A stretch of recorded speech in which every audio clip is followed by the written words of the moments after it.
최근 문제가 크게 불거지고 있는 특정 재단에 대한 후원금 문제로 넘어오면 온갖 의혹들이 불거져 나오고 있습니다.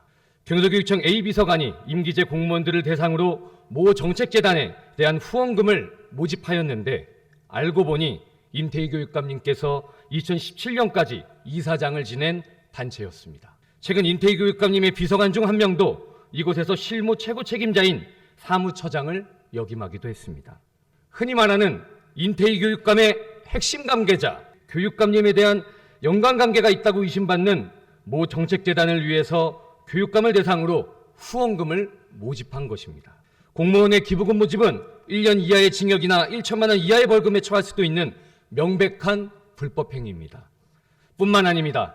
모 정책재단의 실체를 접근하다 보면 의심스러운 부분이 한두 개가 아닙니다. 후원금을 모집한 비서관은 문제가 된 모 정책재단이 소상공인들을 위한 정책 마련과 지원을 위한 곳이라고 해명하고 있지만 해당 홈페이지에는 특별한 활동 내역이 표시되어 있지 않습니다. 막상 홈페이지와 등기부상 주소가 있는 곳도 모 정책재단의 사무실이 아닌 찜닭집과 맘카페 사무실로 운영 중입니다.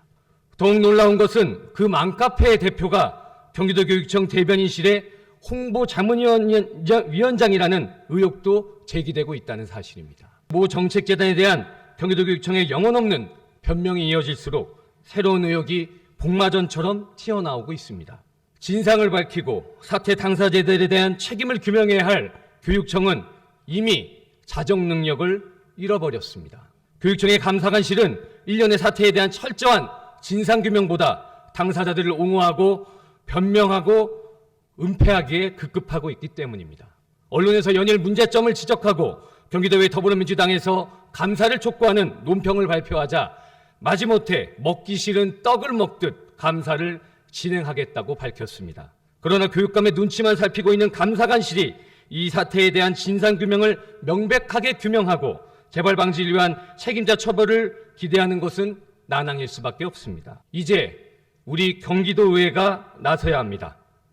존경하는 임태희 교육감님의 이맥관들의 일탈이 계속되면 피해는 고스란히 학생들과 백년지대계인 경기교육에게 돌아갈 수밖에 없기 때문입니다. 경기도의 교섭단체 더불어민주당은 일련의 교육청 사태에 대한 정확한 진상 및 책임 규명을 위해 여야가 함께하는 가칭 경기도교육청 사태 진상규명특별조사위원회 구성을 제안합니다. 진상규명특별위원회는 성역 없는 조사로 철저한 진상규명과 관련자에 대한 엄벌백계로 경기교육을 바로잡고 공직기강을 새로이 확립해야 합니다. 당장 의회의 직책이 뼈아플지라도 잘못된 교육행정과 공직기강을 바로잡는 것만이 교육가족과 경기도민들에게 다시 신뢰를 얻는 길이기 때문입니다.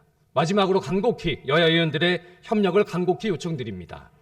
재단 후원금 문제와 관련해서는 아마 누구든지 공익재단이나 이런 부르시설에 후원하시는 분들은 아마 이 문제를 이해하시리라고 생각하는데 이 문제에 대해서는 제가 자세히 말씀드리는 게 옳지 않을 것 같습니다. 지금 아까 이 의원님들께서 성명서를 발표하시기 전에 이미 제가 이 지시를 해서 우리 감사관께서 이거는 아마 진행이 되고 있을 겁니다. 아직도 그 조사가 진행 중이니까 진행 결과가 나오는 대로 상세하게 보고드리도록 하겠습니다. 그래서 이런 내용에 대해서는 조금 네, 교육감님. 예, 알겠습니다. 그래서 그렇게 말씀을 드리고 업무 보고 드리겠습니다.